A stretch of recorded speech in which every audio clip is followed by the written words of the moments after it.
Se a gente tiver que fazer uma análise dos cenários, do que a gente analisou no final do ano passado, comparado ao que ocorreu esse ano, a gente diria que nós tivemos aí um ano dentro de um cenário realista. Não foi o otimismo que muitos colocaram, nem o pessimismo, né, como alguns outros pintavam. Então, foi um cenário realista, tendendo, inclusive, para o otimista. Nós vamos mostrar que muito do que ocorreu, nós tivemos uma forte influência, principalmente do mercado internacional. Se a gente fizer uma avaliação de como o mundo se comportou em 2019, nós podemos observar, nesse primeiro gráfico, né, que nós tivemos aí uma forte onda protecionista ocorrendo no mundo inteiro. E isso desencadeou, por outro lado, uma retração na atividade econômica.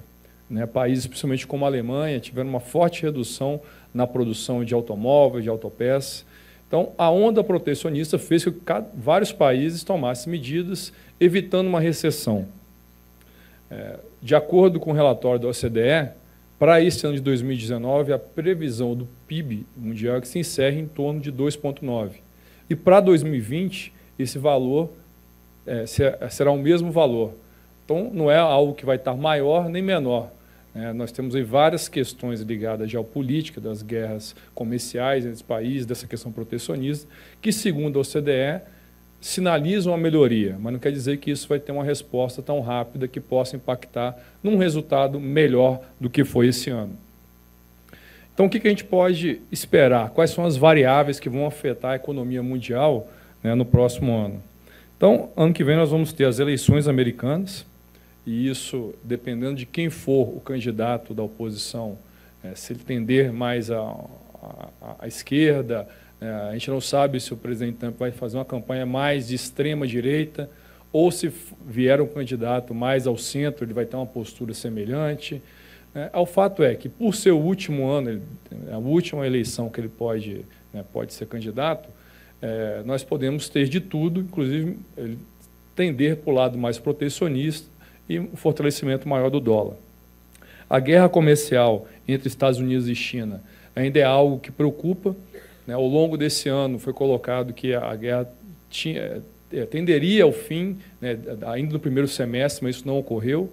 Agora, em dezembro, vai ter mais uma nova rodada para negociar a questão das tarifas, e há um sentimento de que possa ter uma solução, nem que seja o fim, mas com uma redução das tarifas que estão por elas impostas. O próprio Brexit tem no próximo ano uma sinalização mais positiva. As tensões no Oriente Médio, que não só estão no Oriente Médio, tem a questão de Hong Kong, a própria América do Sul também está com muitos conflitos que podem influenciar nesse crescimento econômico, e alguns outros fatores ligados ao elevado endividamento corporativo e a pouca munição que os países têm para tomar medidas econômicas para evitar recessões. Tudo que tinha, grande parte já foi usado em 2019. Então, basicamente, essas são as principais variáveis que podem influenciar nesse cenário macroeconômico em 2020. Do lado do Brasil, como é que nós estamos aí encerrando 2019? Um PIB que já chegou tinha uma previsão inicial de crescer 2%, ao longo do ano isso caiu para abaixo de 0,9%, e agora a previsão que ele feche com resultado de 1,4%. Então, por isso que eu falo que é um cenário mais realista, tendendo para o otimismo, porque esse final de ano foi importantíssimo para que muitas das mudanças que foram feitas na economia surtissem efeito, mas não é algo que a gente vai conseguir mudar de uma hora para outra. São problemas estruturantes que demandam um pouco de tempo. A questão do próprio câmbio não foi só por fatores internos, que ele aumentou muito nesse final de ano, principalmente pela conjuntura externa que eu acabei de mostrar, e um dos grandes benefícios vai ser essa Selic, fechando em 4,5%. Isso foi um feito importantíssimo para a gente manter uma inflação menor, e lógico que um tem associação com a outra, melhorar o consumo das famílias, e é um importante fator para essa retomada do crescimento econômico. Então, um dos fatores que contribuíram para a gente chegar a esses números, grande parte foi a reforma da Previdência, que era muito aguardado pelos economistas, pelos agentes de mercado. O tempo da aprovação da reforma talvez não fosse o tempo que o mercado gostaria de ter, mas o importante é que ela foi feita, e com grande apoio do Congresso Nacional, que teve um protagonismo muito importante. A taxa de desemprego, ela ainda continua alta, tivemos uma evolução significativa, né, caiu 0,2 pontos percentuais, mas ainda é algo que não vai ter, enquanto a economia não ganhar velocidade, não vai ser algo que a gente vai conseguir melhorar de uma maneira mais rápida. Mas já sinaliza também que está tendo algumas mudanças. O setor agropecuário, por exemplo, segundo dados do CAGED, ficamos em 4º lugar na abertura de vagas. É sinal que é um setor que sempre teve um crescimento superior demais, é sinal que você teve uma melhoria em outros setores da economia brasileira. E quando a gente analisa aí o risco Brasil, né, nós visualizamos que a tendência é cada vez reduzir mais. Né? Hoje, teoricamente, seria o risco do país dar um calote nos investidores, né, está em torno de 125%, 125% o valor do índice, é um índice até mais baixo que outros países, como da Itália, por exemplo, país europeu. Então, isso sinaliza que há uma confiança maior no mercado brasileiro, né? Há uma perspectiva de uma melhora realmente da economia. Ainda não tivemos alteração no rate, mas certamente isso virá no próximo ano, se a gente manter esse ritmo de crescimento econômico, as reformas que ainda faltam ser feitas, se avançarem, como é o caso da reforma tributária e a reforma administrativa, que são as prioridades do próximo ano. Então, nesse cenário, o que nós enxergamos? Se tudo isso ocorrer, sem muita influência do mercado externo, nós fizemos dever de casa com as reformas, as medidas econômicas tiverem seguimento às que foram implementadas esse ano, o PIB do próximo ano do Brasil, a tendência é que feche em 2,6%. O câmbio um pouco menor no final do período, comparado agora, R$ 4,00, a Selic ainda de 4,5%, e o IPCA um leve aumento de 0,2%, então ficando em 3,7%, que ainda está muito abaixo da meta de inflação.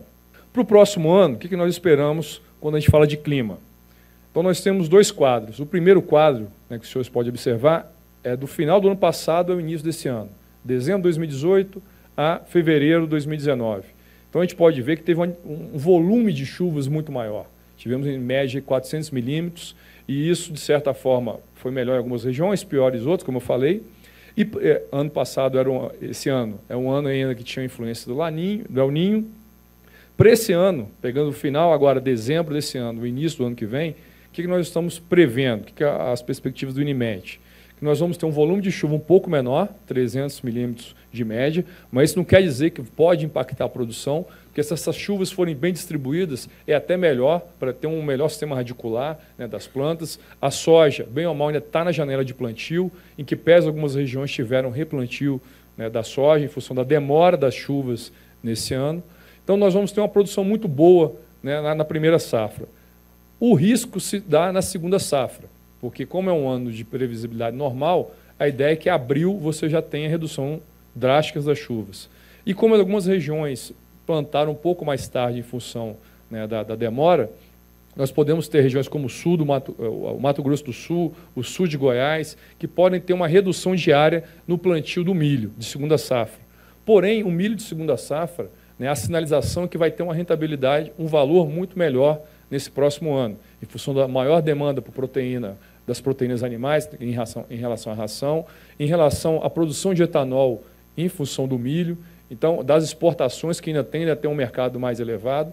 Então, as regiões que vão produzir, a gente acredita que vai ter um pacote tecnológico muito melhor, que vai conseguir, de certa forma, suprir, possivelmente, essa redução diária que nós vamos ter. Bem, e aí o principal, né, acho que o principal tema que nós discutimos nas últimas semanas é por que o preço da carne subiu tanto nessas últimas semanas, né? Quais são os motivos? Então, muitos têm colocado a culpa totalmente na China, e o que nós queremos aqui é esclarecer alguns pontos para mostrar que são vários fatores que influenciaram e culminaram um momento único, eu acho, na história da pecuária brasileira. Teve o fator China, tivemos uma questão de oferta reprimida, né, em função de alguns fatores que eu vou apresentar, e uma demanda em recuperação. Então, é isso que a gente vai comentar um pouco para trazer um pouco mais de informação nessa discussão que acaba que está um pouco acalorada. Bem, então, todo mundo sabe que hoje a China passa por um grande problema em função da peste suína africana, né? Nós já tivemos uma redução de 28% no plantel chinês, para vocês terem ideia.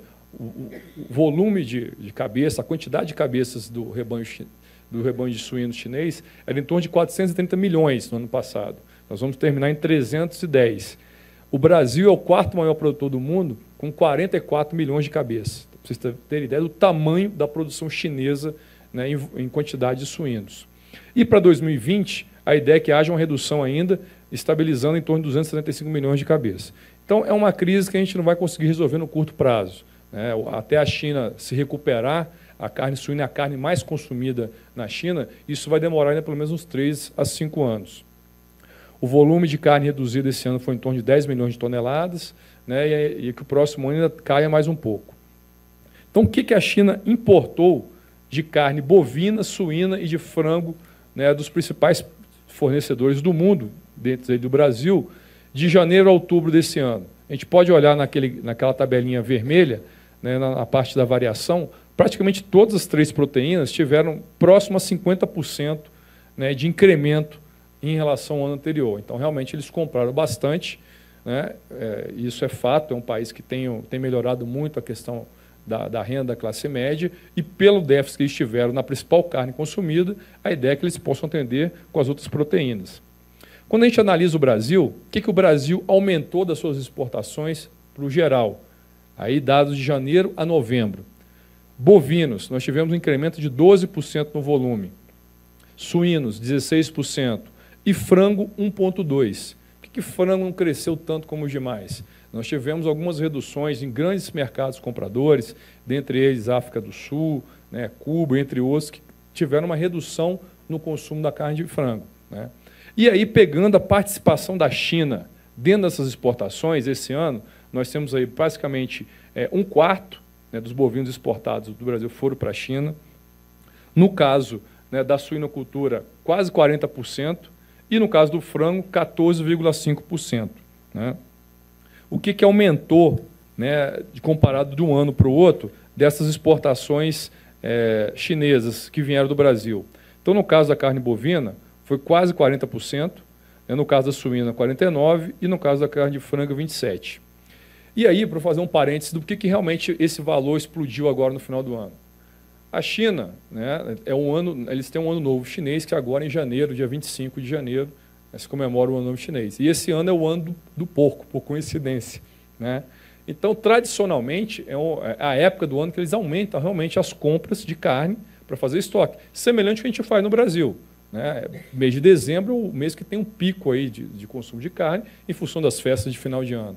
Então, nós temos um dado que acabamos de pegar hoje, né, do valor da tonelada da carne importada da China nesses últimos meses. Então, em outubro, quer dizer, a média do ano passado da carne bovina foi em torno de 4.600 dólares a tonelada.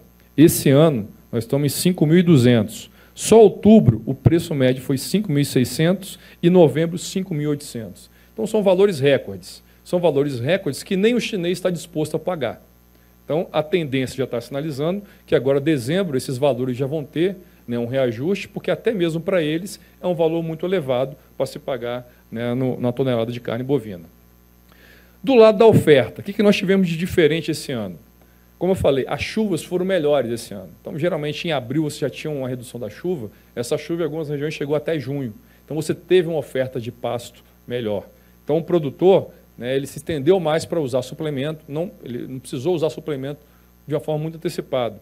Além disso, pelo contrário, agora, as chuvas que eram para voltar em outubro, voltaram aí no final de novembro, dezembro. Então, ele perdeu o pasto. Ele não teve como já colocar os animais nesse período. E como o preço do milho estava muito caro em função das exportações, né, não tivemos grandes incrementos em confinamento, não tivemos suplementações a pasto de uma maneira mais intensiva, porque o preço da arroba também não era estimulativo. Então, não tivemos estímulo do preço e um custo mais elevado. E se a gente analisar os dados do abate de fêmea, né, a gente pode ver, esse dado de 2019 é só do primeiro semestre. Então, é um dado que ainda está mais elevado, né, ele está chegando aí a 46%, mas a tendência dele é cair e ficar semelhante a 2017, 2018. A atividade pecuária é uma atividade cíclica, né? Então, se nós temos aí um abate de fêmea mais elevado, a gente pode ver nos anos ali de 2012, 2013, 2014, é porque o preço da arroba estava ruim nesse período. O preço melhora, o que acontece? O produtor retém mais fêmeas. Aí 15, 16, você já observa uma retenção melhor de fêmeas. 17, 18, o que acontece? A arroba piorou de novo. O que acontece? Abate mais fêmeas. Esse ano, teoricamente, era o ano da inflexão, né, que você já está culminando num abate muito grande, que vai prejudicar a oferta de bezerro. Então, teoricamente, já era um ano de virada. Então, por isso, nós acentuamos uma oferta menor, né, de carne. E do lado da demanda, o que nós tivemos para aumentar de forma significativa internamente? Primeiro, saiu ontem o dado do PIB, consumo das famílias aí 0,8%, um valor realmente excepcional, mostrando realmente uma reação da economia. E as famílias brasileiras, a carne é um produto totalmente elástico. Junta ainda a época de final de ano, então vai ter um aumento de consumo. Isso já está sinalizado esse ano, que nós vamos melhorar o consumo de carne. Coube ainda a liberação do FGTS, que isso, de certa forma, já melhorou o consumo desse período. Mas isso vai continuar? Não. No início do próximo ano, tudo volta à normalidade, né? Além desse fator China, no caso do Brasil, janeiro é um mês que você tem as férias escolares, que altera totalmente os hábitos de consumo das famílias, né? Muda a rotina, então você tem uma certa redução de consumo de proteínas, de lácteos e tudo mais, em função do período de férias, e é o início do ano também que o brasileiro paga a maioria das suas contas, IPTU, IPVA, ou então você já tem uma certa redução desse consumo. Então, eu quero dizer, a questão da oferta e demanda, ela já vai se equilibrar. O que aconteceu nesse período foi algo, realmente, vários fatores pontuais que pegaram os seus extremos e culminou num ponto realmente fora da curva. Então, para fechar o assunto, primeiro ponto, não vai faltar carne. O produtor vai reagir, né? A um estímulo de preço é o que estava faltando para ele investir em tecnologia, reduzir idade ao abate, melhorar cada vez mais suas pastagens, alimentação. Isso é fato. E isso é benéfico para a sociedade. Que a partir do momento que ele investe em tecnologia, ganha escala, e essa oferta vai aumentar e o preço vai cair lá na frente, além do produto de melhor qualidade. Segundo ponto, o que ocorreu, como eu falei, foi um ponto fora da curva, foi exceção da exceção, tanto em China como no mercado doméstico, vários fatores juntos. A oferta e a demanda vai se equilibrar, e a pecuária de hoje, a única coisa que nós temos certeza é que a pecuária de hoje não vai ser a mesma. Nós vamos incrementar muito mais tecnologia. E aí já podemos comprovar isso com os dados do crédito agrícola, né? Pegando aí o que foi disponibilizado aos produtores, contratado sobre disponibilizado, né, do período de julho a outubro, nós observamos que, comparado ao ano passado, as duas principais linhas que demandam investimento em tecnologia na pecuária, que é a linha Inovagro, ela basicamente teve um incremento de 98%. E a linha ABC, que é a reforma de pastagem, integração lavoura, pecuária, floresta, que também o grosso é para a pecuária, 91%. Então, isso já sinaliza que o produtor já está se preparando. Ele está ciente do momento, nem vai responder isso em tecnologia, e é um caminho sem volta, né? Ele não vai voltar a produzir um boi com mais zerado em função de uma piora de preço. Ele vai fazer seus ajustes no custo de produção, mas a tecnologia que ele imprimir agora, e os dados do crédito já mostram isso não vai voltar. Bem, para a gente encerrar, o que a gente espera, né, de 2020 em relação à agropecuária brasileira? Nós acreditamos que a principal bandeira que nós teremos, os principais avanços, vai ser a questão da nova política agrícola, que os passos iniciais foram dados esse ano e nós vamos colher esse fruto no próximo ano, principalmente através do fortalecimento do seguro rural, né? Nós conseguimos para o próximo ano 1 bilhão, né, de subvenção. É um trabalho que essa casa tem feito de criar a cultura do seguro dentro dos produtores. Discutimos com várias seguradoras esse ano a melhoria de produtos para hortaliças, para frutas, até para um seguro de renda para a pecuária foi lançado esse ano. Precisamos ainda fazer alguns ajustes, mas é algo inovador, né, para a casa.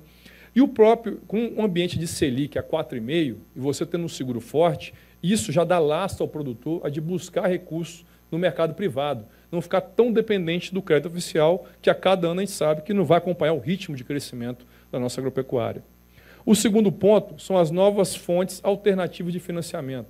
A medida provisória 897, que inclusive foi apresentado o relatório ontem, é um marco para o setor no sentido de modernização.